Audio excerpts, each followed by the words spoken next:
to treat her, and how heavily the Earth Spirit has to hang out mid. They're going to be able to get on top of her, because her range is still the longest in the game, right? Without any Dragonlancy stuff? Techies? Techies, okay. Yeah, I think it's still longer. I meant like of actual heroes. All right, so. Oh, real heroes. Yeah, Ursa is in some trouble there, and looks like he's going to be finished off by long-range Lina.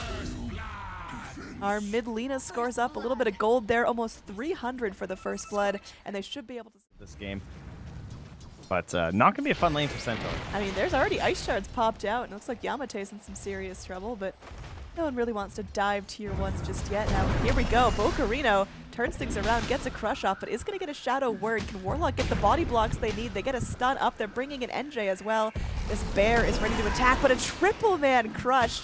Is it going to buy Bocarino the space he needs to get out? There is a TP coming forward from the Tusk. Maybe thinking about going for some ice shards, and almost enough. Almost enough to save Fish Boy, but he will drop. Yeah. First, you know, if you're level up with Shadow Fiend, you can just sit on her high ground and threaten raises and stuff. Yeah, she also got that first blood, so already starting off with an advantage. Yeah, and here we go. Boom! Centaur is here, though. He's invis, does think about stomping, but with his core already dead, better off just scraping on back up to the high ground. Shadow Fiend. Yeah, it'll be dead soon anyway, though. Yeah, just scouting out that Lina's making a move towards the shrine. Up top, we've got Tusk after a successful rotation towards the mid. He's thinking about applying his skills elsewhere. See Earth Spirit here eventually, and just keeping things going. This Ursa is super low. Roll 8 to try to delay the inevitable, but there is still a crush available, and oh my, there they go. Ursa picked off here. It's currently 3-1. Fatal Bond's doing some work to the Tusk, but Bocarino just... Lina mid, I would guess. And just rush on top of her face. Try and bring her down. Yeah, this is definitely not insurmountable for New Beginning. The Dire squad can certainly take this back with a couple of smart kills, but you just got to be really aware that all your lanes are lost, so you got to play from behind. You got to play smart. All right, Lina, good luck. We're rolling in.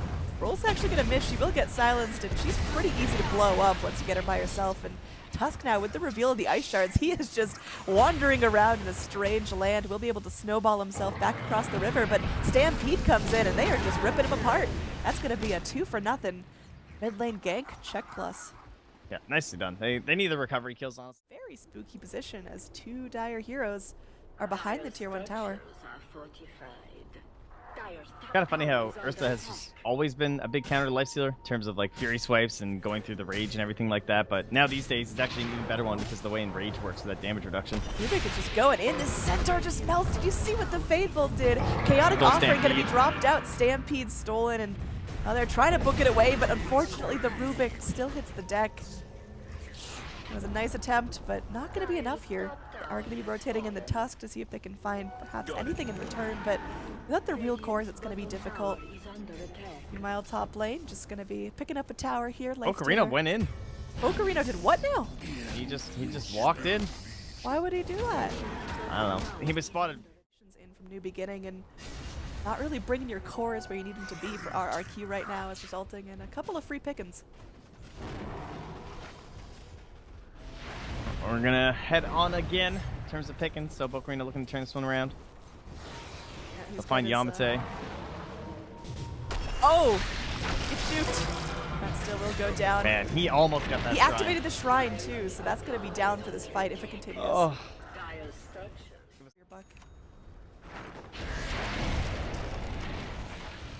Lina, she's staying in a very tricky spot Oh, this here. would be so bad for the Bloodstone. Yeah, she's staying a farm. She just picked up a Bloodstone, and it slaps down to 8 charges. Yeah, that's painful. That's the worst. I don't know about... But they have a really hard time dealing with the lifesteal initiations this game, because they don't, like, the only person that can deal with it is the Earth Spirit, so they really need to get them firm.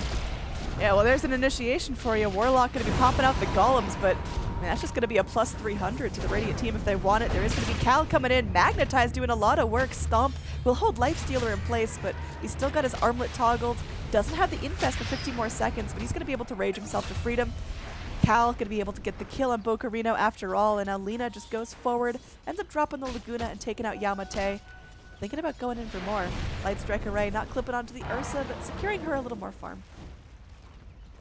Yeah, I mean, even right there, you see exactly what happens. No one going for anything too shocking, and Lina, she is just all up in this. She goes in to try to ice the Shadow Fiend, but little does she realize she's actually surrounded. There is going to be a Centaur coming in. They drop the Warlock ulti. This Lina finish off before she even gets started, but they are able to go through, get some good rotations. The Radiant bringing their crew in. They find the kill on the Earth Spirit, and it looks like Xtinct is going to be next up. Tusk rolling forward. They don't even need him, as they're able to find a 3-for-1 trade. And of course, with Lina's Bloodstone and minus 30-second respawn timer, she's just never dead. Oh, did you see her respawn? I don't know. I don't even think she did. So is it just instant? Seems like RR.QEON are picking up on that. I mean, it makes a lot of sense for support heroes, but obviously Lina is one of those ones that can do both. So. Oh man, look at this Infest Bomb under the tier 3. Yeah, they have no fear. They have no reason to fear anything in terms of this Infest Bomb, because as long as it's... Boom, boom. Yeah, it's actually crazy. And she's that plus 50 damage talent too, of course, so she's basically Lone Druid. Actually, not yes. quite as scary. Nice work. They just go in, they find what they need. Warlock is going to drop the golems, but they're stolen golems from the Rubik, and now Lifestealer just goes in, starts feasting up. The golems are dropped. Lina gets more and more money. Shadowfiend finishes off his BKB, but he's gonna... Bloodstone, so you have the infinite mana, so you can just spam all the time. So you need the fiery soul stacks. Nice damage. snowball. It's not going to be able to clip onto anyone, but still buying them some time, dodging out the stun, and they're going to go right back in on the Centaur. The Light Strike array doing more than the Hoof Stomp ever could. You've got that first BKB charge debuted by the Shadow Fiend. This is his 10-second BKB, and it's not going to stop his tier 3 going down whatsoever. A re-infest into Bocarino. The Fortify is going to be ending. Lina is just going to town on these racks. This is not great for New Beginning. They're just going in. Look at that Infest Bomb. Shadow Fiend kicked back to base. He's going down. He's dropping all the few souls he's got. There's going to be a silence up onto our Tusk. Potentially dropping here. All right, that's a trade you'll take when you're at the steps of their fountain at 24 minutes in. That thing was up at 8 minutes and 3 seconds. Oh, yeah. And, yep, they're going to find it. Wow. That's just like, oh, hey, guys. Meanwhile, Lina... maybe a little bit of a bold position there. All right, 8 seconds. Right time. The person should survive, and they might actually be able to turn these fights around. They've basically been fighting down a person this entire game because the Infest gank always works. Oh, there we go. The tower not going to be finished off. It's a really, really nice golem dropped out, but is it going to be enough? The Dire still dropping low. The tower is still standing with 30 HP. Ursa now running for his life. Shadow Fiend starts going to town on Lina. We'll see how long a respawn is this time. Magnetize doing its work. The tower shot. Just going to Bloodstone our way out of this in a 21-second respawn timer. Damn. Cool. Yeah, that's good. All right, Lina, I mean, just from downtown, just slaying these racks. Now she's going to work on those heroes as well. This Centaur melts like he's nothing, potentially one of the tankiest heroes in the game. Lina is just right-clicking him to death. Gemma True Sight on the ground. Slardar picks it up a second.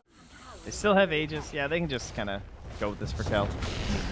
Lifestealer is like begging for death here. He just wants to come back full health, full mana. Light Strike array off the mark here, but the Crush will do its job.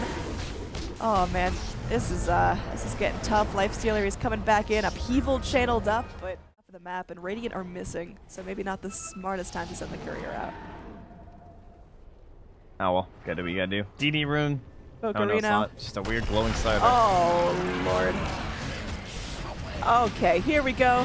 Lifestealer just going to town. Even through Enrage, the Ursa taking some serious damage. Now, that's a neat little Requiem. It's doing some work. The Magnetize follow-up will take out the Tusk, but man, this Lifestealer, he's still going. Laguna Blade from downtown finishes off the Shadow Fiend. Blink away. Means that they won't be able to find any more kills here, but the racks are completely exposed. It's going to be Megas here at 31 minutes, and the GG called out by Yamate, who just can't take it anymore. Game 1 handily goes the way of RR.QEON. Oh, nicely done. I think KelThuzard did very well in the lifestealer of this game. He pretty much played flawlessly. Honestly, he had a really good game because they opened Slider at lifestealer and they didn't draft anything to handle it whatsoever. And